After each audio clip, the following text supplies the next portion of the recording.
American Revolution, which began in 1775, was the war in which the United States of America claimed its independence from Britain. Although America was winning some of the battles that it fought against the British, there were no significant triumphs that would cause Britain to surrender and America to gain its independence.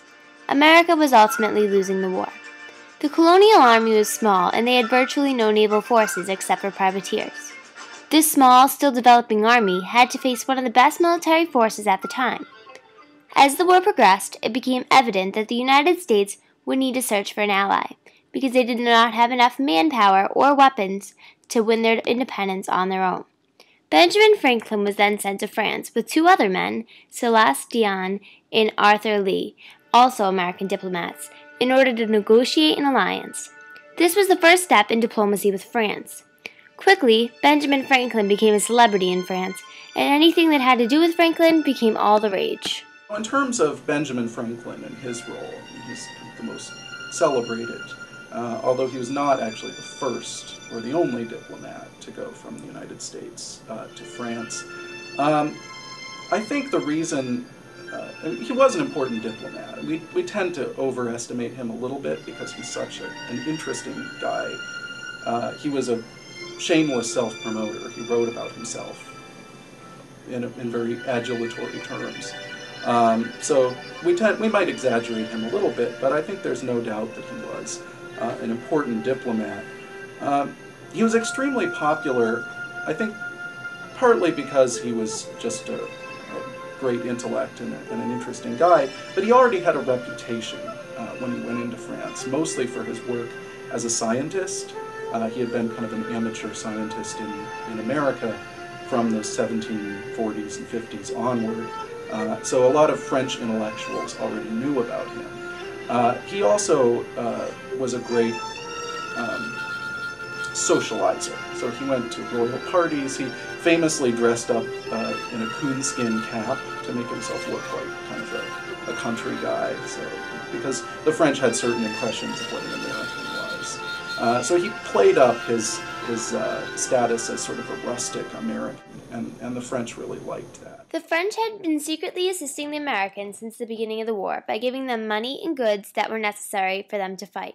However, Franklin's job in France was to have a formal treaty signed between the United States and France, which would officially enter the French into the American Revolution.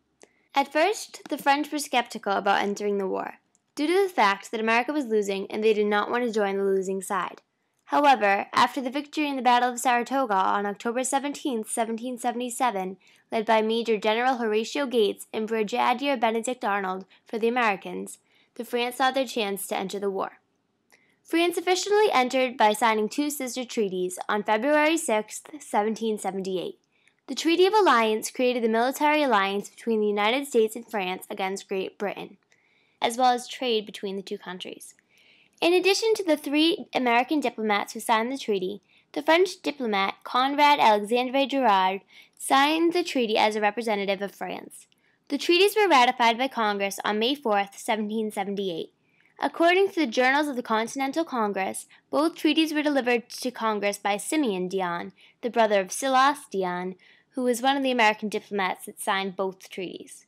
The Treaty of Amity and Commerce, in particular, was based off an original document that can be seen as a template called the Model Treaty, which John Adams wrote in 1776. This treaty was approved by the Continental Congress on September 17, 1776. In addition to acting as the basis for the Treaty of Amity and Commerce, it served as the template for any treaties having to do with the commercial aspect of America in the coming years. According to Wendy Bernays, curator of the American Independence Museum in Exeter, New Hampshire, the French had several reasons for coming to the United States' aid during the American Revolution. The French had lost the 7 Years' War, also known as the French and Indian War, which cost them a vast colonial holding in the New World. There was much hostility between the French and British throughout the two nations' history, and the French may have had visions of reclaiming the lost territory or punishing Great Britain for years of hostility. When George Washington was informed about the Treaty of Alliance with France, he wrote in a letter to the Continental Congress, which was dated as being written on May 1, 1778, that no event was ever received with more heartfelt joy.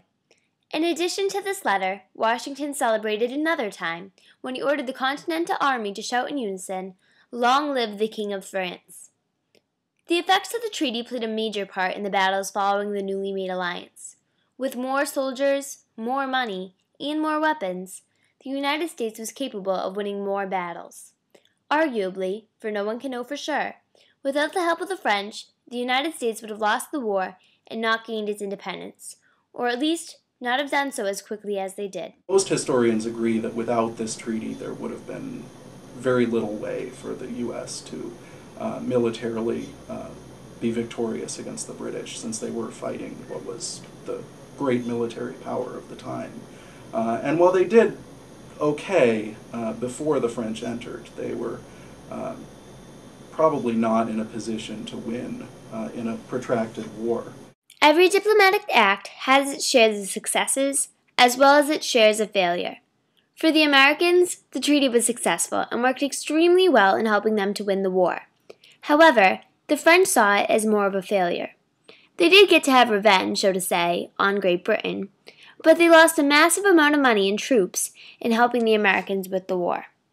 In terms of diplomacy, I think the treaties were definitely successful from the point of view of the United States, in that they were able to get quite a bit out of them and gain the assistance of the French. From the French point of view, I think it's a little bit less clear whether they got very much out of the treaties. The French had a lot of good reasons for joining in the American Revolution, the main one being that they really hated the British. And they had lost the 7 Years' War in 1763 to the British, and they lost most of their North American colonies. And this was a big national embarrassment for France. And any way that they could get even with the British was going to be a good thing for them. So they had some good reasons, but it also cost them a whole lot of money to do so. So they ended up being further in debt at the end of the American Revolution than they were beforehand. The Treaty of Alliance and Treaty of Omitting Commerce were one of the first acts of diplomacy that the United States ever partook in. For them, it was a success, and they received their independence. Since then, the United States has grown into what it is today, and the Treaties of Alliance and Omitting Commerce will remain in our history forever to remind us of how diplomacy, even though certain events may have occurred hundreds of years ago, shapes the world, even today.